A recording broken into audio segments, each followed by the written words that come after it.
नमस्कार, मी पंजाब डक्का 30 तारखेपर्यंत आणखीन 3 दिवस राज्यात दररोज भाग बदलत वेगवेगळ्या भागात जोराचा पाऊस पडणार आहे। काही ठिकाणी ओढे नाले पडणार आहे, कुठं रिमझिम पडणार आहे, कुठं पेंडोलता पडणार आहे, पण राज्यात हा पाऊस पडणार आहे हा अंदाज लक्षात आहे। राज्यात सांगायचं झालं तर आपण सुरुवात करू म्हणजे आज जास्त पाऊस कोणत्या भागात पडणार आहे।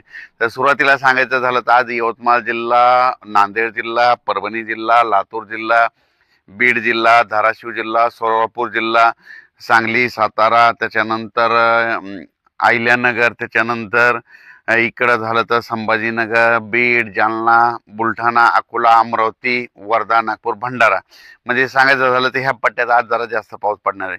आणि राज्यात सांगायचं झालं तर म्हणजे 28, 29, 30 म्हणजे आणखीन 3 दिवस पाऊस पडणार आहे।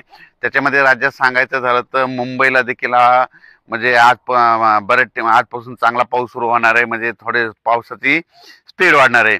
2-3 दिवस पाऊस सुरू होता मुंबईला, पण मुंबईला देखील आज 2-3 दिवस मध्ये खूप पाऊस पडणार आहे म्हणून हे लक्षात येतं। म्हणजे मुंबईला 28, 29, 30च्या दरम्यान मुंबईला देखील जोराचा पाऊस राहणार आहे म्हणून हे मुंबईकरांच्या जनतेचे अंदाज लक्षात येतं।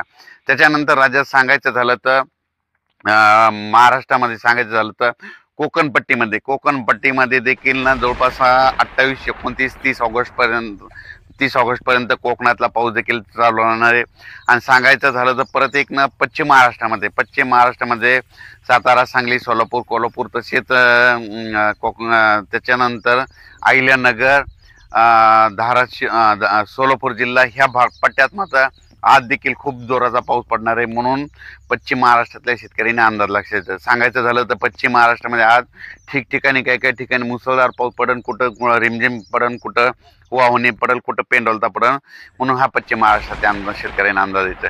त्याच्यानंतर आपण उत्तर महाराष्ट्राकडे बघू। उत्तर महाराष्ट्राकडे नंदुरबार जिल्हा, धुळे जिल्हा, जळगाव जिल्हा, नाशिक जिल्हा, म्हणजे ह्या जिल्ह्यामध्ये सगळीकडे मध्ये ह्या जवळपास 28, 29, 30 या 3 दिवसामध्ये दररोज वेगवेगळ्या जिल्ह्यात चांगला जोराचा पाऊस पडणार आहे म्हणून हा अंदाज लक्षात घ्यायचा। काही ठिकाणी रिमझिम पडन, कुठं मुसळधार पडन, पण काही ठिकाणी वाहून होईन, कुठं रिमझिम पडन, कुठं पेंडोलचं समाधान मानावं लागेल म्हणून उत्तर महाराष्ट्रातल्या शेतकऱ्यांनी हा अंदाज लक्षात घ्यायचा। त्याच्यानंतर सांगायचं झालं तर मराठवाड्यामध्ये सगळ्यात जास्त तुम्हाला मागच्या अंदाजामध्ये सांगितलं होतं विदर्भ मराठवाड्यामध्ये जरा जास्त पाऊस पडणार आहे।